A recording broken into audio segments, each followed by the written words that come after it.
చాలామంది ఒక పొరపాటు చేస్తారు. ఇది పొరపాటు అనుకోరు వాళ్ళు. కొంతమంది విశ్వాసులు ఏం చేస్తారంటే, వారికి పిల్లలు పుట్టిన తర్వాత కొంచెం లేట్ అయినా, కొంచెం ఇబ్బంది వచ్చిన తర్వాత, కొంచెం ఆలస్యం వచ్చిన తర్వాత, పుట్టిన తర్వాత వాళ్ళు ఈ బిడ్డను నేను దేవుని సేవకు సమర్పిస్తున్నా అని వాళ్ళు మనసులో అనుకుంటారు. ఒకవేళ నువ్వు మనసులో అనుకున్నా, ప్రార్థించిన, ఒకవేళ నువ్వు ఇచ్చిన తర్వాత, చదివిపించింది అబ్బాయి బాగా చదువుకున్నాడు, ఉద్యోగం సంపాదించుకున్నాడు, ఫారెన్లో చదువుకున్నాడు, తీరా చూస్తే ఆ అబ్బాయికి తెలియని కూడా తెలియదు వాళ్ళ అమ్మగారు డెడికేట్ చేసినట్టు. వాళ్ళు మర్చిపోయి ఉంటారు. సో సేవకి ఇవ్వాల్సిన టైంలో అటాక్.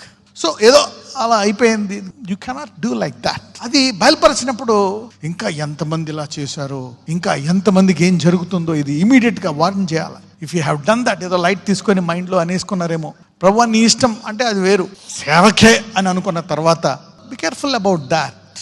సో అంతేగాని మర్చిపోయావనుకో, ఏమో సేవకులు ఎక్కువ అవుతుందో, ఎవరిస్తారు ఏంటి, ఎవరివ్వాలా? దేవుడు ఇవ్వాలా. It is God.